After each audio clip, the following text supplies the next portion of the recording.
Lonzo Ball is a really good player. He is a great passer. He is a good three-point shooter. He shoots funky, but whatever. And he's actually playing probably better defense than most people thought he could. Now, I discredit all of these things from what he's shown in the Summer League because it's the Summer League, and I've already vented my opinion on the Summer League. My opinion that will not change, though, is the star power aspect Lonzo has. I heard the other day, and it was not going to do name dropping, but a guy was talking about Lonzo could be the next one. Like, Bird and Magic changed the culture of the game when they joined the NBA. Michael Jordan changed the culture of the game when he joined the NBA. LeBron changed the culture of the NBA when he joined the game. Steph Curry changed the culture. We went from these guys who were high skill, high passers to the athletic dominance of Jordan to the LeBron positionless to Steph Curry shooting. And he's like, Lonzo Ball can do that exact same thing with passing. And he can. Take that back. It's not what I meant to say. Lonzo Ball cannot. The Lakers can. His media team can. Lonzo Ball cannot do that. What Lonzo Ball is, and what any star is they are what the media makes them out to be. I tell you, this guy's the best player of all time. You're going to start to believe, yeah, he's the best player of all time. Everyone talks about it. Everyone says he's the best player of all time. There's guys, I've talked to a bunch of people about sports, and I know people that know so little about sports.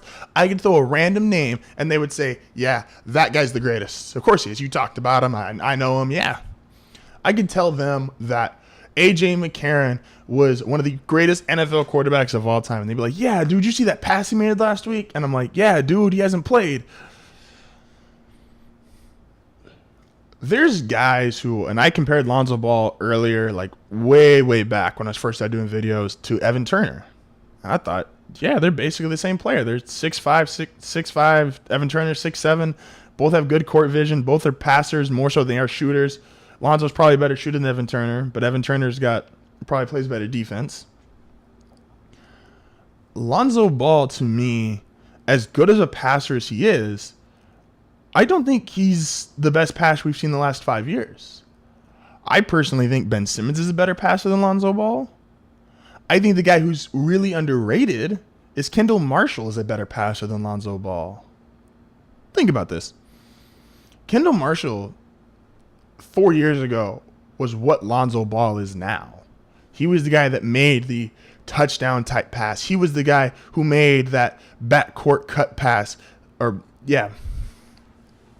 back cut pass that guys just didn't see. He had court vision that was on another level. If you go back and look at that UNC championship team, Kendall Marshall can make a case was the most important player on that team. You go and look at when he played with the Lakers, he averaged, it was like 8 assists with the Lakers. He was an otherworldly passer. And then he's still playing Summer League game 5 years later, 4 or 5 years later. Why is that? Because his team, his brand, his marketing isn't what Lonzo Ball's is. Lonzo Ball's going to be a superstar, not because of what he's doing, but because of his team and his media and what the Lakers can do. Like I said, Brett Favre if he was a Viking for his whole career, he's just a great quarterback. But he played for the Packers. He's a legend.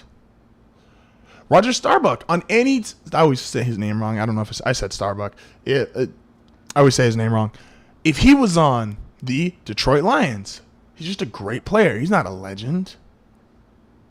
Could you imagine if Randy Moss actually became a Cowboy? Do you realize what Randy Moss's legacy would be?